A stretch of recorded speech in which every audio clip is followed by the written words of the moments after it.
Hi, I'm Rachel, and this is my author's backlist video for Meg Howrey.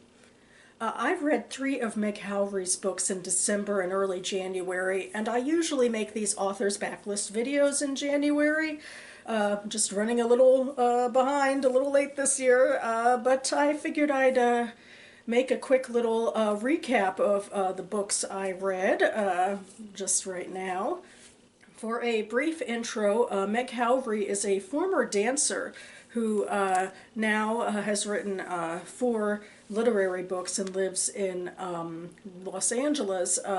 She also has written some more genre-heavy, like fantastical, magical mystery books with a fellow author under the surname of Magnus Flight.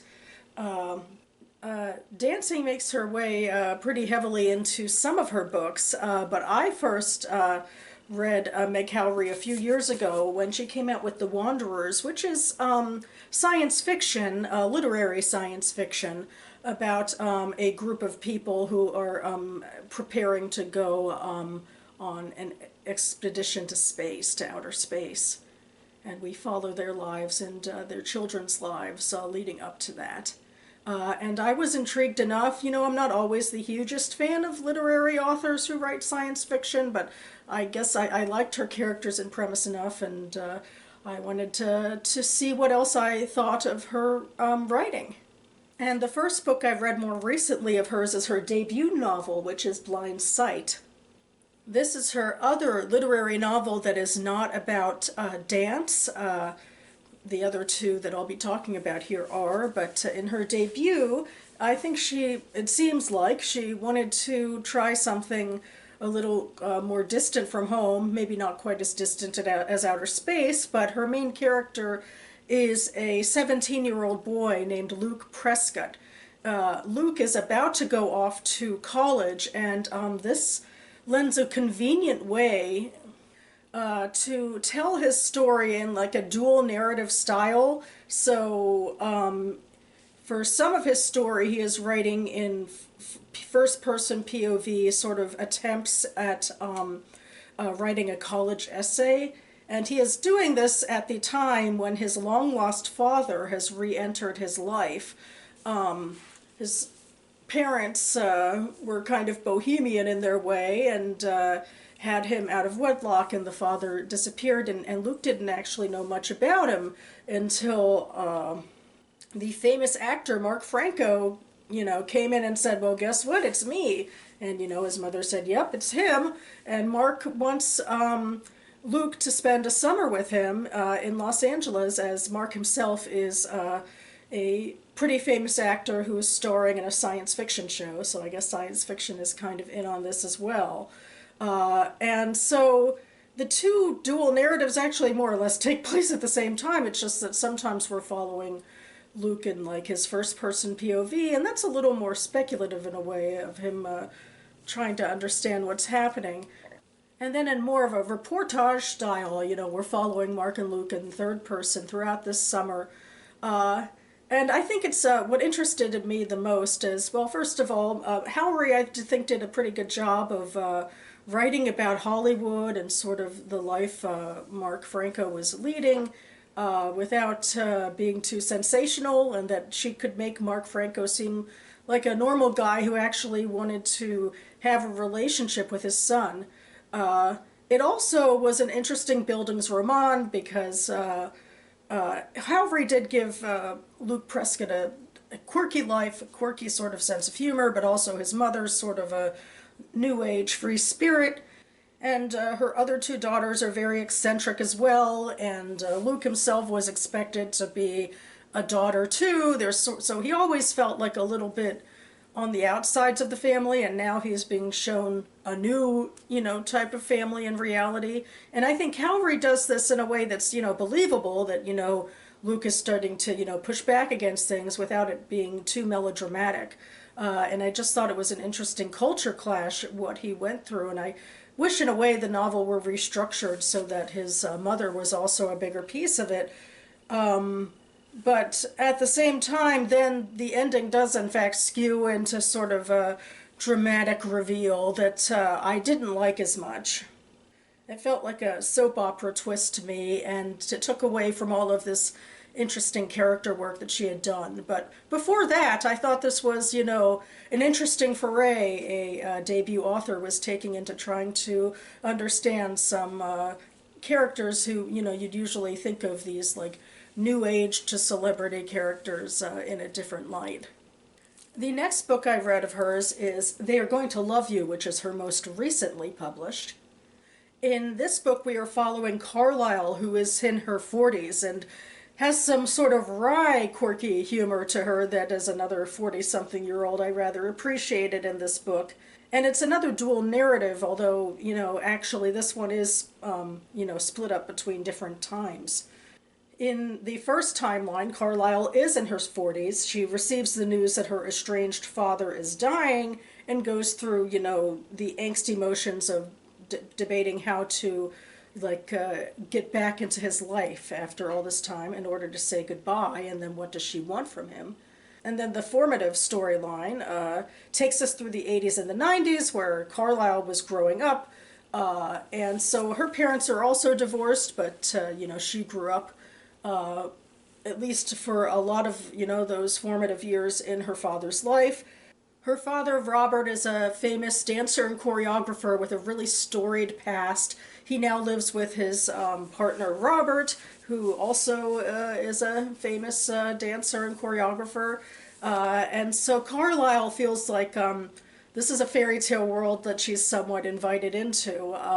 Her world with her mother is a former dancer, but now leads a more traditional life with a new husband and child. So Carlisle, like Luke, also feels a little, on the outs with the family she usually lives with, and I think it does lead to her sort of idolizing her father and James, and it leads her into the dance world as well. And so in this book, we do get to when I say dance, I do mean predominantly ballet. And in this book, Howrey takes us through the realities of what it's like to live a ballet life. With Carlisle, she, goes through a lot of dance schools, but she's always been a little too tall for ballet. And so ultimately, in her life, she, after struggling with it, she does become more of a modern dance choreographer. And that's her ultimate career.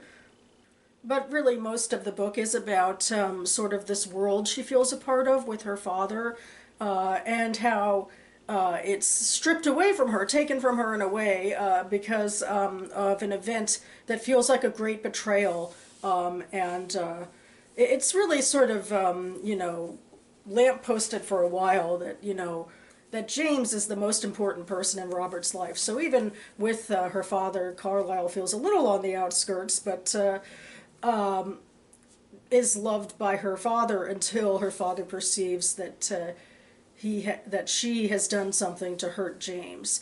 And it's through this series of events that actually, at first as it was happening, it felt a little, strained and soap opera-y to me. And I wonder if in a way it's because, the story, especially the future story from this event, is like building up to this, great betrayal, great betrayal, great betrayal. And when it comes, it's so devastatingly human that, it's like, why couldn't these people grow up and, learn how to get over things that are unimportant and focus on the relationships that are important? But at the same time, I thought, well, I guess this is pretty human that we do, bear grudges over, the silliest things that turn into sudden years of and decades of absence in each other's lives. And I had to sort of hold myself on the reins, because in this, present day storyline, when Carlisle is going to see her dying father, I almost wanted things to get soap opera-y in the, forgiveness and redemption way, which it really didn't, but I really came to appreciate the ending of the book, and there's like lots of metaphors about life being like dance, and I feel like that really became what the ending was about, and it was just so insular and thoughtful about what life means and what relationships mean, and dance became, it's just a beautiful metaphor for that. And the final book of hers I read, one of her middle books, is The Crane's Dance. And this one is the quintessential ballet book where we are in fact following a ballerina as our POV character. Kate is our main character of this book, and we are following her and her sister Gwen, who are dancers in a famous ballet company in New York. This is actually not so much a dual timeline narrative, I don't think. There are some flashbacks, but it's not as structured as, being an entire timeline on its own. But yeah, we do, see a little bit of Kate's upbringing, like she and her sister grew up in the Midwest and were the top of their ballet world there. And Kate is the first one who actually decided, as the older sister, to, seek out this experience, kind of like a Juilliard experience in New York that led her, first from like being a student intern at this company, then to joining it full time. And Gwen soon joined and surpassed her, but Gwen had a mental breakdown.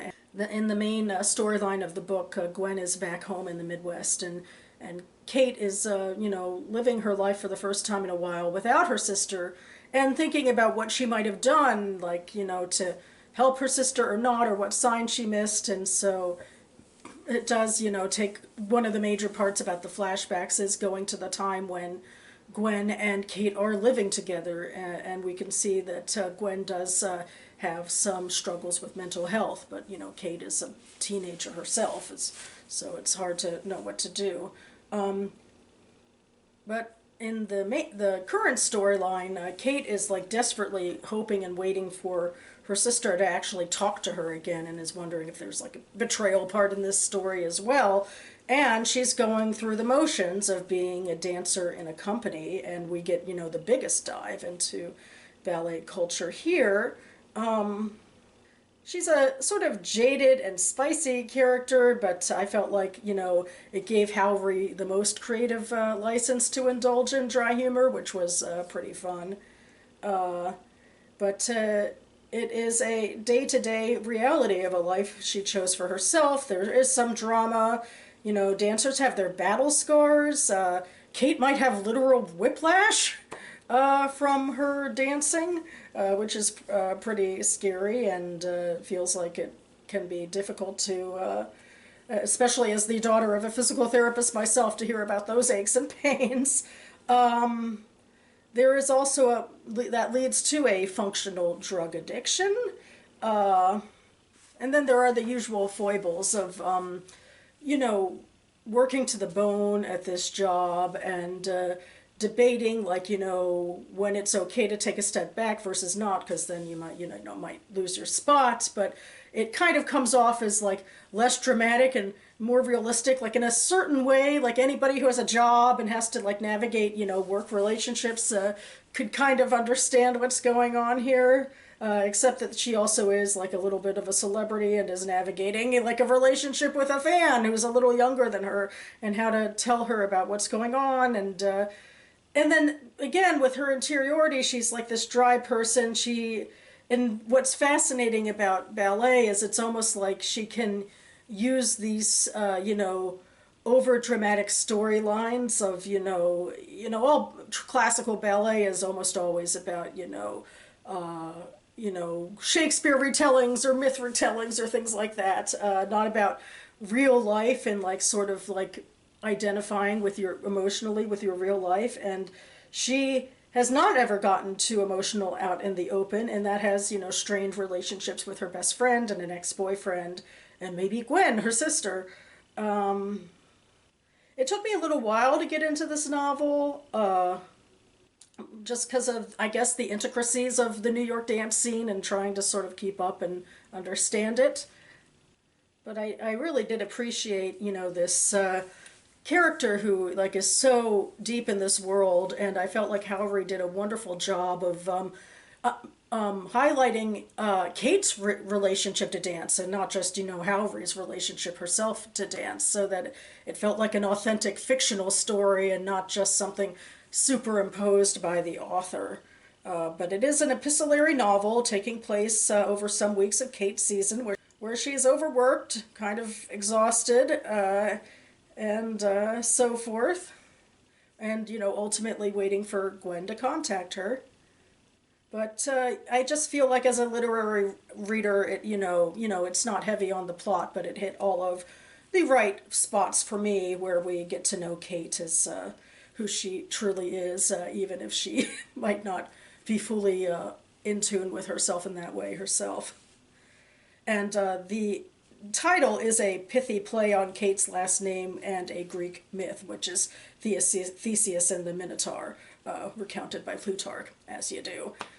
And that is about sacrifice in youth, and the windings and twistings of the labyrinth. So I think that's like maybe perhaps the most melodramatic part of the story, but I'll let Howrey get away with it. And that about covers it for me now. I will leave my personal reviews for all of the books I mentioned listed down below. I hope to be back on this channel imminently to talk about my latest reading that I've done over the long holiday weekend, so stay tuned for that. And looking forward to continuing to move on into 2025 reading. I hope all of you are enjoying your reading this year as much as you hopefully enjoyed your reading last year. Thanks so much for watching, everyone, and I'll see you next time.